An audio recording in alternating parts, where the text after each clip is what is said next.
हो गया खरी हो हमर यार मनावा तो एक बेर बात कर लगे हो गया खरी हो हमर यार मनावा तो एक बेर बात कर लगे हो गे सोना यारवा हो भरती पटनवा में आके मुलाकात कर लेगे आगे सोना यारवा हो भरती पटनवा में आके मुलाकात कर लेगे आगे चली जाइबौ छोड़ी के दुनिया विदाई अपने हाथ कर लेगे आगे सोना यारवा हो भरती पटनवा में आके मुलाकात कर लेगे आगे सोना यारवा हो भरती पटनवा में आके मुलाकात कर लेगे।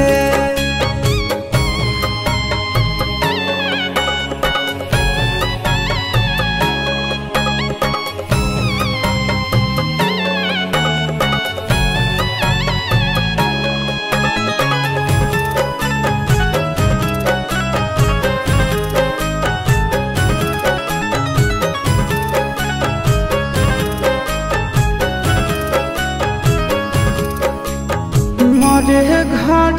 पनिया पिलाई दी है जान गे कफन ओढ़ाई दी है टूटत ही जब प्राण गे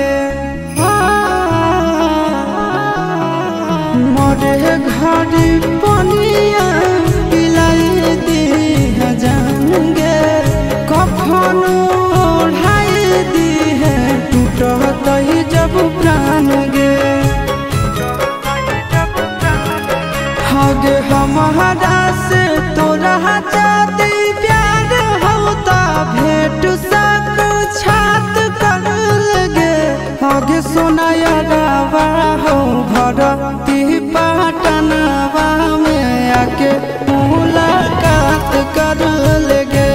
आगे सोना यारवा हो भरती पटनवा में आके मुलाकात कर लेगे।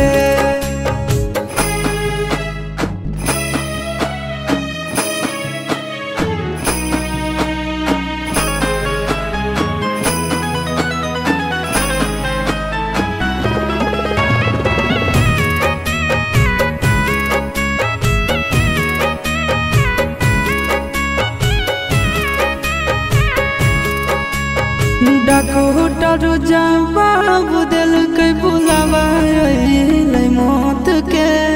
देखी के चेहरा जानू चल जाई है लौट के डॉक्टर जवाब दिल के बुलावा मौत के देखी के चेहरा जानू चल जाई है लौट के